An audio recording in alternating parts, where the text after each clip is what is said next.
South Africa's political landscape has always been dynamic, marked by shifting alliances, heated debates, and moments of reflection. In the midst of this ever-changing environment, recent comments by the Economic Freedom Fighters' Deputy President Floyd have sparked significant attention.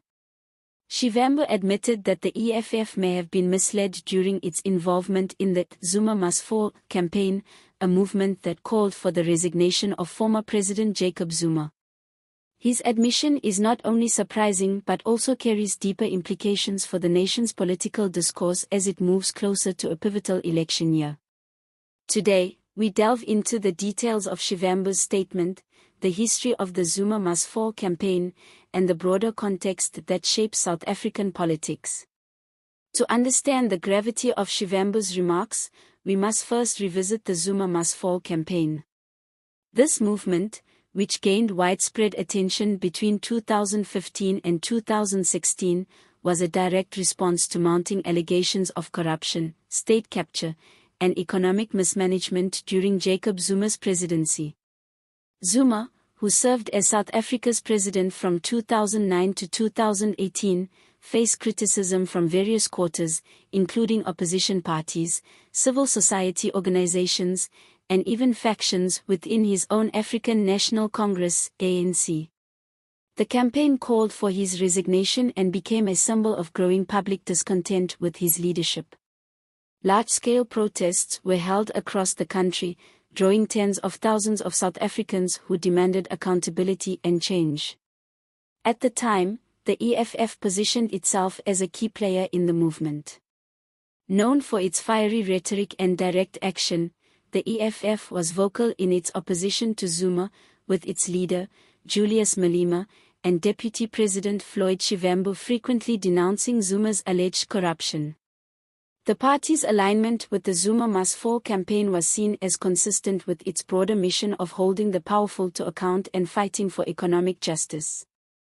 Shivambu's recent admission, however, casts a different light on the EFF's role in the campaign and its understanding of the forces at play.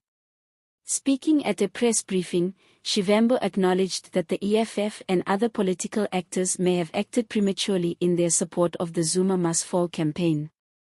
Reflecting on the movement, he described it as being influenced by forces that had ulterior motives, using legitimate grievances against Zuma as a means to further their own political and economic agendas. This revelation is significant because it suggests that the campaign was not solely about holding Zuma accountable but may have also been part of a broader strategy to destabilize his administration for other purposes. Shivambu's statement, "We were misled," underscores the EFF's reassessment of its past actions and alliances. Shivambu's comments have drawn mixed reactions. For Zuma's supporters, they serve as a form of vindication.